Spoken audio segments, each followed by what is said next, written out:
श्री स्वामी समर्थ. श्री स्वामी चरित्र सारामृत अध्याय 5. स्वामी महाराजांना बडोद्यास नेण्याचे प्रयत्न. स्वामी अक्कलकोटास आल्यानंतर त्यांच्या अद्भुत लीलांचा कीर्तिसुगंध जगभर दरवळू लागला. सर्व धर्म व पंथांतील दुःखी कष्टी आर्तपीडित गरीब श्रीमंत भक्तगण श्रीचरणांकडे धाव घेऊ लागले. देशोदेशीचे राजे महाराजे मालोजी राजांच्या भाग्याचा हेवा करू लागले. बडोद्याचे राजे मल्हारराव गायकवाडांना तर स्वामींना बडोद्यातच बोलावून घ्यावे असे वाटू लागले. दरबार भरून स्वामींना आणण्यासाठी आव्हान करताच तात्यासाहेब सरदार यांनी विडा उचलला.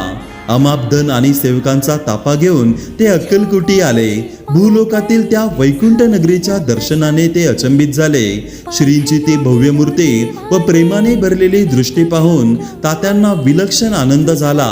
स्वामींच्या दर्शनासाठी भाविकांची प्रचंड गर्दी. रंकापासून रावापर्यंत आबालवृद्धांची ती स्वामींवरील अढळ श्रद्धा व प्रखर निष्ठा पाहून तात्यांनी स्वामींना प्रसन्न करण्यासाठी थेट दानधर्म व विविध मिष्टान्नाच्या पंगती भरून सर्वांना खुश करण्याचा प्रयत्न केला, पण परिणाम शून्य.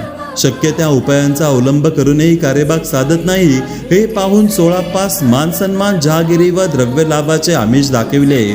सोळाप्पाने श्रींना आपण बडोद्यास आल्यास मला मान सन्मान व जहागिरी मिळेल असे सांगितले. स्वामींना मानपान सोनेमाती सर्वसारखे असल्याने जेथे भावभक्ती नाही तेथे आम्ही जाणार नाही असे स्वामींनी सोळाप्पास बजावले.